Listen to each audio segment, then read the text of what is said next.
Hey, here we are, everyone, on Chapter 6. Chapter is called Summer Days. The earliest summer days on a farm are the happiest and fairest days of the year. Lilacs bloom and make the air sweet and then fade. Apple blossoms come with the lilacs, and the bees visit around among the apple trees. The days grow warm and soft. School ends and children have time to play and fish for trouts in the brook. Avery often brought a trout home in his pocket, warm and stiff and ready to be fried for supper.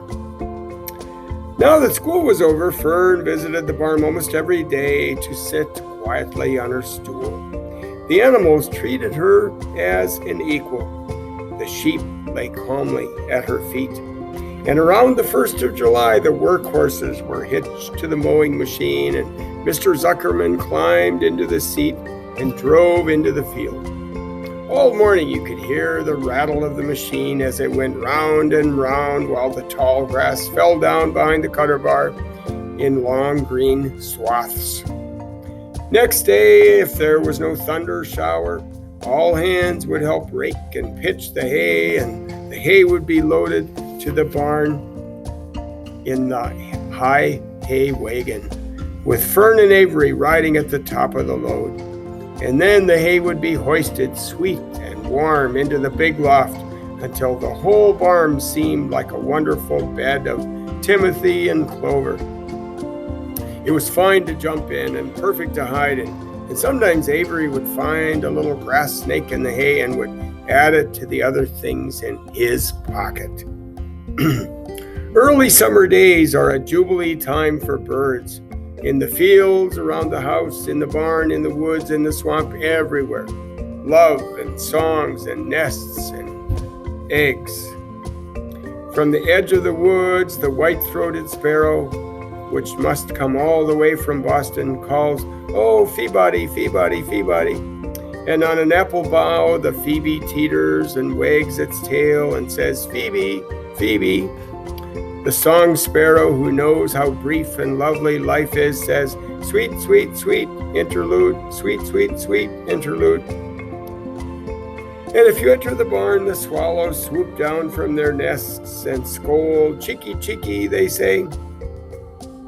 In early summer, there are plenty of things for a child to eat and drink and suck and chew. Dandelion stems are full of milk, and clover heads are loaded with nectar, and the Frigidaire is full of ice-cold drinks. Everywhere you look is life, even the little ball of spit on the weed stalk, if you poke at it, has a green worm inside it. And on the underside of the leaf of the potato vine are the bright orange eggs of the potato bug. It was on a day in early summer that the goose eggs hatched. This was an important event in the barn cellar. Fern was there, sitting on the stool when it happened. Except for the goose herself, Charlotte was the first to know the goslings had arrived. The goose knew a day in advance they were coming. She could hear their weak voices calling from inside the egg.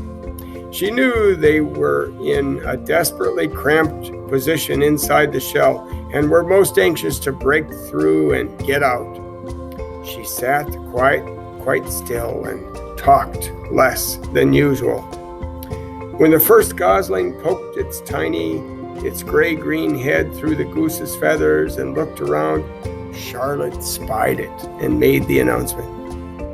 "I am sure," she said, "that every one of us here will be gratified to learn that after 4 weeks of unremitting effort and patience on the part of our friend the goose, she now has something to show for it. The goslings have arrived. May I offer my sincere congratulations." "Thank you, thank you, thank you," said the goose, nodding and bowing shamelessly. "Thank you," said the gander. "Congratulations," shouted Wilbur. "How many goslings are there? I can only see one." "There are 7," said the goose. "Fine," said Charlotte. 7 is a lucky number." "Luck had nothing to do with this," said the goose. "It was good management and hard work." At this point, Templeton showed his nose from his hiding place under Wilbur's trough. and he glanced at Fern that crept cautiously toward the goose, keeping close to the wall. Everyone watched him, for he was not well liked, not trusted. "Look," he began in a sharp voice. You say you have 7 goslings, but there were 8 eggs. What happened to the other egg? Why didn't it hatch?" "It was a dud, I guess," said the goose. "What are you going to do with it?" continued Templeton, his little round beady eyes fixed on the goose. "You can have it," replied the goose. "Roll it away and add it to that nasty collection of yours." Templeton had a habit of picking up unusual objects around the farm and storing them in his home. He saved everything. "Certainly, urgently, said the gander. "You may have the egg, but I'll tell you one thing, Templeton. If I ever catch you poking your ugly nose around our goslings, I'll give you the worst pounding a rat ever took." The gander opened his strong wings and beat the air with them to show his power. He was strong and brave. But the truth is, both the goose and the gander were worried about Templeton, and with good reason. The rat had no morals, no conscience, no scruples, no consideration, no decency, no milk of rodent kindness, no compunctions, no higher feeling, no friendliness, no anything.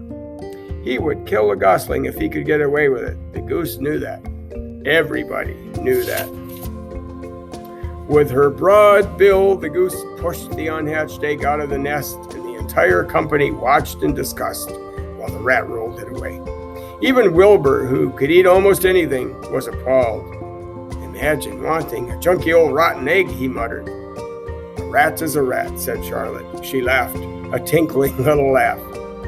"But my friends, if that ancient egg ever breaks, the barn will be untenable." What do you think untenable means? "What does that mean?" asked Wilbur.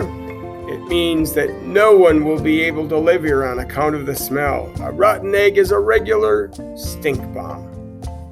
"I won't break it," snarled Templeton. "I know what I'm doing. I handle stuff like this all the time." He disappeared into his tunnel, pushing the goose egg in front of him. He pushed and nudged till he succeeded in rolling it to his lair under the trough. And that afternoon, when the wind had died down and the barnyard was quite quiet and warm, the gray goose led her 7 goslings out of the nest and out into the world.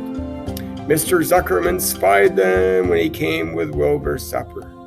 "Well, hello there," he said, smiling all over. "Let's see. 1, 2, 3, 4, 5, 6, 7. 7 baby geese. Now, isn't that lovely?" That is the end of Chapter 6 in Charlotte's Web. See you next time.